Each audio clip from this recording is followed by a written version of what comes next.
नमस्कार दोस्तों, स्वागत है आपका हमारे YouTube चैनल पर। दोस्तों, आज के इस एपिसोड में हम एक ऐसे एक्टर के बारे में बात करेंगे जिसने सफलता के नशे में अपना करियर बर्बाद कर लिया और वो अमिताभ बच्चन को भी छोटा कलाकार मानता था और उसकी पहली पत्नी ने छोड़ा और दूसरे की मौत के बाद उसे जेल जाना पड़ा।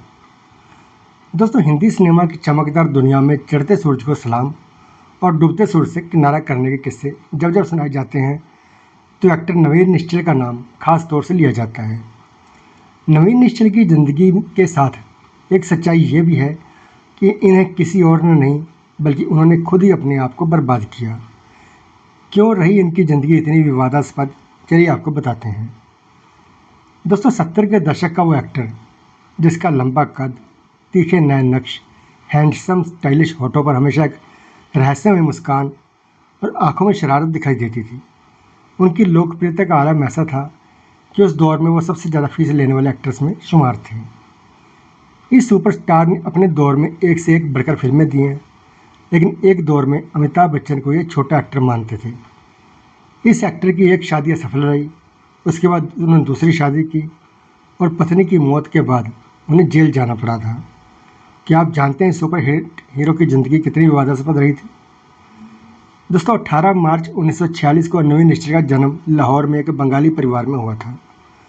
स्कूली शिक्षा पूरी करने के बाद उन्होंने पहले मॉडलिंग और फिर 60 के दशक में दिल्ली में मिस्टर इंडिया का प्राइमर राउंड जीतने के बाद फाइनल राउंड के लिए मुंबई पहुंच गए, जहां वे अपने पिता के अजीज दोस्त और जाने माने फिल्म डायरेक्टर मोहन सागल से मिले।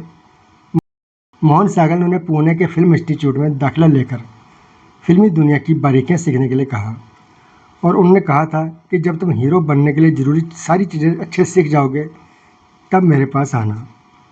नवीन निश्चल ने दाखिला लिया और गोल्ड मेडल भी जीत कर वापस मोहन सागल के पास पहुंचे। उन्होंने अपना वादा निभाया और फिल्म सावन भादो में उन्हें कास्ट किया, जिसमें उनके अपोजिट रेखा ने काम किया था। रेखा और नवीन निश्चल दोनों की यह बॉलीवुड में पहली फिल्म थी। 1970 में रिलीज हुई ये फिल्म सुपर डुपर हिट साबित हुई और उसके बाद तो इनके सामने फिल्म निर्माताओं की लाइन लग गई। अगले साल 1971 में उनकी 5 फिल्में रिलीज हुई, जिनमें बुड्ढा मिल गया, नादान, संसार, गंगा तेरा पानी अमृत और परवाना शामिल थी। परवाना वही फिल्म थी जिसमें अमिताभ बच्चन नवीन निश्चल के मुकाबले एक बहुत सी छोटे भूमिका में नेगेटिव किरदार में नजर आए थे।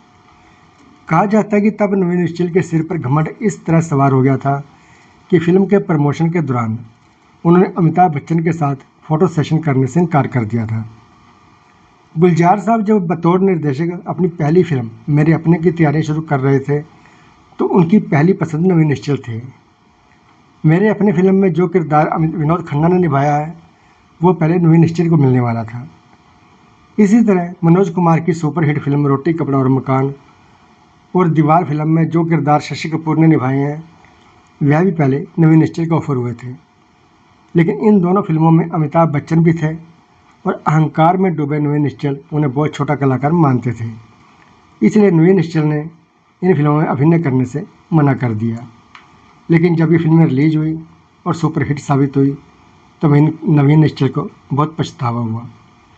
नवीन निश्चल ने जितनी रफ्तार से अपनी फिल्म जगत में जगह बनाई थी और जितनी जल्दी उन्हें शोहरत मिली और शोहरत छोड़कर चली गई, साथी कलाकारों को रिस्पेक्ट नहीं करना, शूटिंग पर तरह तरह के नखरे, गलत आदतें, नशा करना, फिल्म निर्माताओं के निर्देशों को तवज्जो ना देना, ये सब उन पर भारी पड़ने लगा।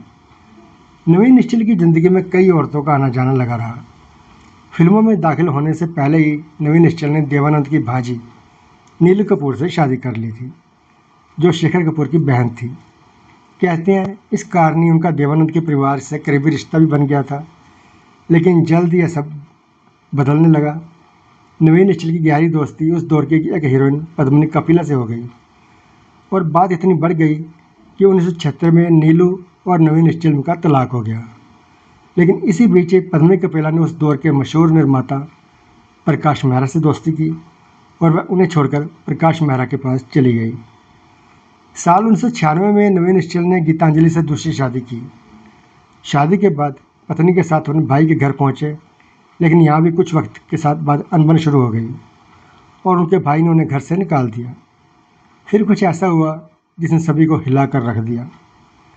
नवीन निश्चल की पत्नी गीतांजलि ने इस घटना के 3 महीने के बाद ही आत्महत्या कर ली और अपने सुसाइड नोट में उन्होंने नवीन और उनके भाई पर प्रताड़ना के आरोप लगाए। जेल हुई और अदालत में लंबा केस चला। हालांकि कुछ समय के बाद वह जमानत पर बाहर आ गए और कुछ सालों तक ज़िंदगी ऐसे ही चलती रही। 19 मार्च 2011 को नवीन निश्चल अपने दोस्तों के साथ होली मनाने के लिए पुणे जा रहे थे। उनके साथ निर्माता गुरदीप सिंह और अभिनेता रणधीर कपूर भी थे। रास्ते में उन्होंने गुरदीप को गाड़ी का एसी कम करने के लिए कहा। गुरदीप के एसी कम करने के कुछ ही देर बाद नवीन निश्चल को दिल का दौरा पड़ा। उनके मौके पर ही मौत हो गई। तो दोस्तों, ऐसी थी नवीन निश्चल की ज़िंदगी।